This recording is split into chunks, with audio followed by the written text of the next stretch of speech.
नमस्कार, मी पल्लवी तुम्हा सर्वांचं अगदी मनापासून स्वागत करते आपल्या यूट्यूब चॅनल सियाज मॉममध्ये। आता थंबनेलवरनं तुम्हाला वाटलं असेल की काम तर अजून काही पूर्ण नाही झालंय आपलं इंटेरियरचं, तरी पण तुम्ही का शिफ्ट करताय, तर त्याचं कारण असं की काही दिवसांमध्ये सियाचा फर्स्ट बर्थडे, तर आधीपासून मनामध्ये इच्छा होती की आपण आपल्या सियाचा फर्स्ट बर्थडे हा नवीन घरामध्येच करायला पाहिजे आणि आपण करूयात। तर बर्थडेच्या 8 दिवस आधीच आम्ही शिफ्टिंग केली। ठीक आहे, आपले मोठे मोठे कामं झालेले, छोटे छोटे काम आपण नंतरही करू शकतो। ही जी बेसिन जवळची वॉल आहे ती थोडीशी मला टेक्स्चर मध्ये थोडासा ब्राईट कलर मला घ्यायचा आहे, थोडासा डार्क कलर मध्ये।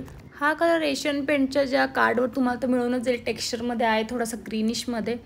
सुकायला तर 2 दिवस घेतो हा कलर। दूरून जर बघितलं ना असं वाटतं की वॉलपेपरच लावलाय, पण वॉलपेपर नाही, तो कलर आहे टेक्स्चरवाला। फायनली आज आपला मिरर पण लागला आणि जे सुरुवातीला ते दाखवत होते ती वाली डिझाईन ती मी घेतली नाही, ती खूपच मोठी मोठी वाटत होती। तर ही छोटीवाली डिझाईनच मी त्यांना सांगितलं की नाही असं करा। नंतर काम कंप्लीट झाल्यानंतर सुंदर वाटत होती वॉल। कशी वाटते मला नक्की सांगा। व्हिडिओमध्ये एवढं ती डिझाईन तुम्हाला कळणार नाही, मी पुढे तुम्हाला दाखवते झूम करून। आणि इकडे छोटंसं ब्रश वगैरे ठेवण्यासाठी छोटासा शेल्फ पण मी बनवला आहे आणि साईडला असं टॉवेल हँग करण्यासाठी थोडंसं छोटंसं हँगर पण तिकडे लावलं आहे। फक्त बेसिन जवळचा जो हा एरिया आहे तो एकदम तुम्हाला डार्क दिसेल। तसं तर वॉलपेपर पण खूप छान वाटतात या वॉलला, पण मला वॉलपेपर लावायचं नव्हता इकडे, कारण की वॉलपेपर मला दुसऱ्या ठिकाणी लावायचे आहेत। तर त्यामुळे कलरमधूनच मी थोडंसं टेक्स्चरमध्ये हे घेतलं, थोडंसं ग्रीनिशमध्ये। हे बघा इथे व्यवस्थित दिसतंय, त्या वॉलला हात लावल्यानंतर व्यवस्थित टेक्स्चर आपल्याला कळतं आणि ते दिसून पण येतं। प्रत्येक गोष्ट एवढी विचारपूर्वक करावी लागते, बापरे बाप।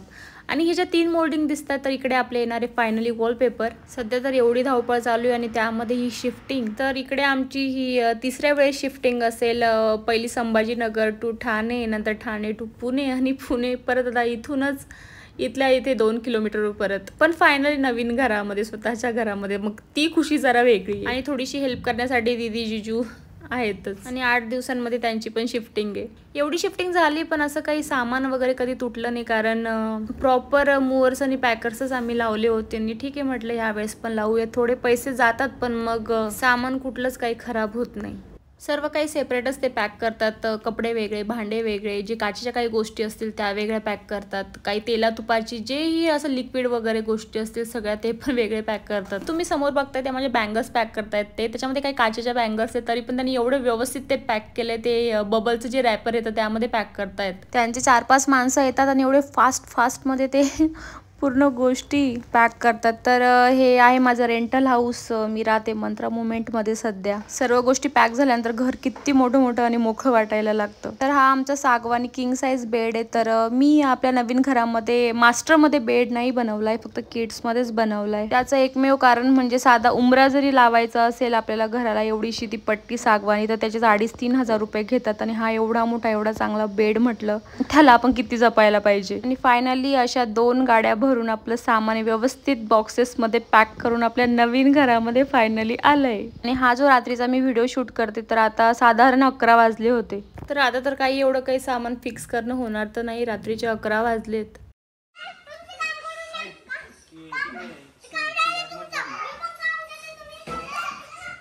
काय ग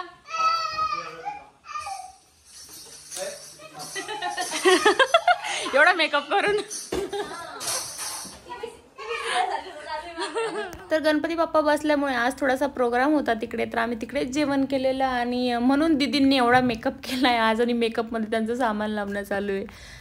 तर शिफ्टिंगच्या 2nd डेला आपलं फायनली डिश वॉशर करण्यासाठी कंपनीचेच ते दादा आलेले, ते फक्त डॅमेज वगैरे झालंय का वगैरे ते बघण्यासाठी आलेले। कारण चालू करण्यासाठी ज्या गोष्टी त्याला इम्पॉर्टंट होत्या, जसं की सॉल्ट पाहिजे होतं त्याला आणि त्याचं डिटर्जंट, त्याच्या टॅबलेट्स, ज्या की आणलेल्या नव्हत्या, कारण की आपले दुसरेच कामं एवढे चालले तर ते कधी आणायचं, कारण की ती एवढी काही गरजेची सध्या तरी गोष्ट नाहीये। तर त्यामुळे म्हटलं आम्हाला सगळं सेट होऊ द्या आणि आरामात नंतर तुम्ही या, तेव्हा आम्हाला ते दाखवा कसं कसं आहे। तर त्या दिवसापासून तर आजपर्यंत सुद्धा डिशवॉशर अजून काही चालू झालेलं नाही, त्याचा मी तर एक सेपरेट व्हिडिओ बनवणारच आहे। तर शिफ्टिंग झाल्यानंतर पूर्ण हा पसारा पूर्ण घरामध्ये पूर्ण अस्तव्यस्त पडलाय। ठीक आहे, एवढं सगळं सामान शिफ्ट करायचं म्हणजे आणि पूर्ण व्यवस्थित ठिकठिकाणी लावायचं म्हणजे त्याला टाइम तर जाणारच, आणि त्यामध्येच आपले बरेचसे छोटे मोठे खूप सारे कामं हे राहिलेच आहे। तर हळूहळू त्याही गोष्टी होतील आणि मग नंतर एकदम सर्व काही सेट झाल्यानंतरच मी फायनल आपला व्हिडिओ देणार आहे, घराचा होम टूर देणार आहे. टीव्ही युनिट तुम्हाला दाखवायचंच राहिलं तर स्प्रेनी कलर दिल्यानंतर जो तो PVC पॅनल जो दिसतोय ना, तो तुम्हाला व्हिडिओमध्ये त्याचा फीलच येणार. रिअलमध्ये एवढं सुंदर वाटतंय तो कलर, एकदम वेगळा लुक आलाय आपल्या टीव्ही युनिटचा फायनली. तर शिफ्टिंगच्या सेकंड डेला आम्ही म्हटलं चला टीव्ही इन्स्टॉल करूयात. तर आमचे गोपाल भैया आम्हाला आज टीव्ही इन्स्टॉल करून देतात, ज्यांनी आपलं पूर्ण फर्निचरचं काम केलंय. छोटी मोठी कामं बरीचशी राहिली आहे, मंदिरचं पूर्ण काम राहिलंय, LED वगैरे लाईट्स आहे त्यामध्ये. तर अशी छोटे मोठे कामं तर चालूच असणार आहे. तर मी पुढे तर ब्लॉग बनवतच राहणार आहे, तेव्हा तुम्ही बघशाल. तर टीव्ही इन्स्टॉल झाला आणि मग नंतर छान असं जेवण केलं. तर भेटू लवकरच, तोपर्यंत बाय.